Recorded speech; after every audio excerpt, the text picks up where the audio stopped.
Okay guys, here is segment number 4 on naming ionic compounds. What we're going to do in this segment is combine what we talked about for polyatomic ions into working with our normal ionic compounds and build one big ionic compound together.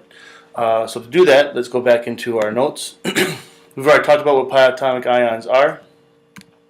We've also gone through the process of how you name polyatomic ions and did those. So now what we need to do is take some samples and we need to look at these and say, okay, what happens when we have a polyatomic ion that is attached to a cation? So how do we name the entire thing together now? Because we know this is aluminum, we know this is hydroxide, so how do we combine the two together to make it work? Same thing over here. We know that NO3 is nitrate, we know that Mg is magnesium, so how do we put those two things together? And also, we need to talk a little bit about what these parentheses are and how those work in this segment. Okay, so let's get started. And aluminum is bonded to OH. Now, if we need more than one OH to balance out our charges here, we need to identify that and use a subscript to say how many OHs we need. Well, in this case, because aluminum has a 3+ charge,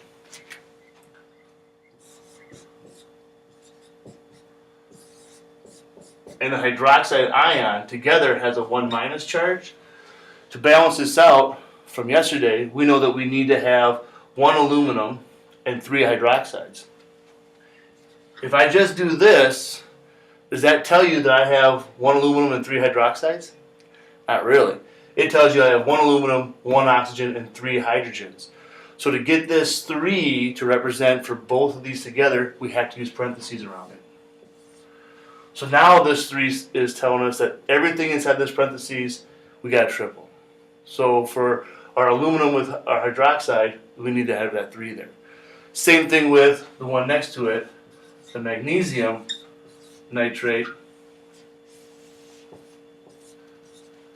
Magnesium is a 2+ charge, nitrate is a 1- charge. So we need to have 2 nitrates to balance out 1 magnesium. Okay, so that's where those parentheses are coming from, and we use those. Now, when it comes to naming these, the beauty is it's the same rules as ionic compounds. So aluminum, and you have hydroxide. So we call this aluminum hydroxide. We have a magnesium with a nitrate. So we call this magnesium nitrate. So in terms of our naming systems, it really is all the same rules as yesterday. We just need to deal with these bigger ions now. Okay? Writing the formula gets a little bit more challenging because we need to keep track of our charges. So let's do calcium phosphate and lithium carbonate together.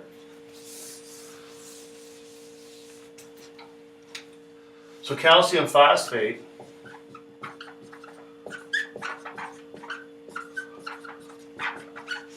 following our same rules, we write down calcium, which is Ca. It has a charge of 2+. Phosphate we either have memorized or we look up. And we know that phosphate is PO4. What I would suggest doing is whenever you write a polyatomic ion, bracket it in parentheses right away. That way you remember to treat this as a single item.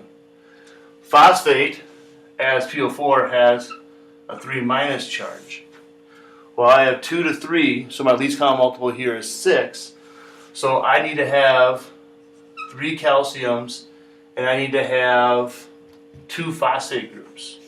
Okay? So the only correct way to do this is to have the parentheses and put the 2 outside of that. Putting a 2 and an 8 in here is something different.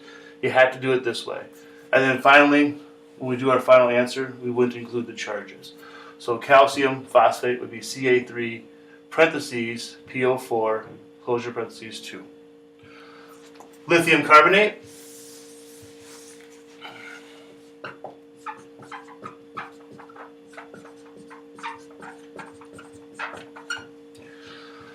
Lithium is Li, carbonate is CO3, put the parentheses around it. Lithium's charge is a 1+, carbonate's charge is a 2-. Our least common multiple is 2 here, so I need to have 2 lithiums. Now this one I'm going to rewrite because I didn't put anything outside my parentheses, so those parentheses really are not needed So we remove them at that point in time to make a cleaner answer. So we would say that this is lithium carbonate. Okay, and I am going to ask you to do that. So put them in parentheses as you work on it, and then when you're done, if you don't put any number outside of them, just take those parentheses away and then write your final answer this way. So don't put parentheses unless you have to on your final answer. So here's our lithium carbonate.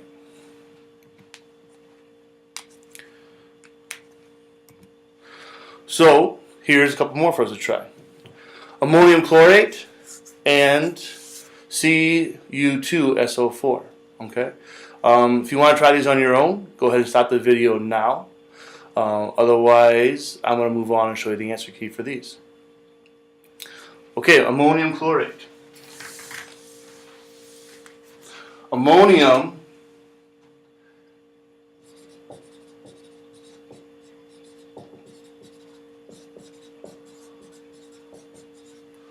is one of our polyatomic ions.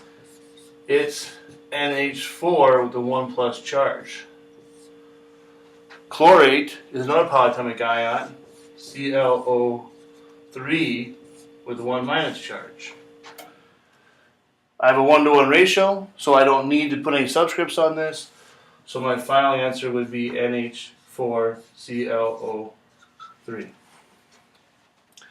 Kind of complex looking, right? You have a nitrogen, a hydrogen, a chlorine, and an oxygen. You have all these things together, and the name just comes down to being ammonium chlorate. All it is one polyatomic ion bonded to another. That's all it really is. Now Cu2SO4, we start to name this. Cu is copper, and we may need a Roman numeral here, so I'm going to put a parenthesis in just in case. SO4 is called sulfate. So we have copper and sulfate. Let's check copper. If you look at copper, copper is a transition metal. It's in that D block on our periodic table. So because it's a transition metal, we do need a Roman numeral here to tell us what its charge is. Now if we look, we had Cu2SO4, which means we have 2 coppers for every 1 sulfate. Well, sulfate's charge is at -2, and we only had 1 of those. So the total positive charge has to be a +2. It took 2 coppers to do that, so each copper has to be a +1. So inside of here, we would call this copper 1 sulfate. Okay. Notice how our rules haven't changed for anything we did yesterday. It's just now we're adding on a little bit more complex ion to the mix.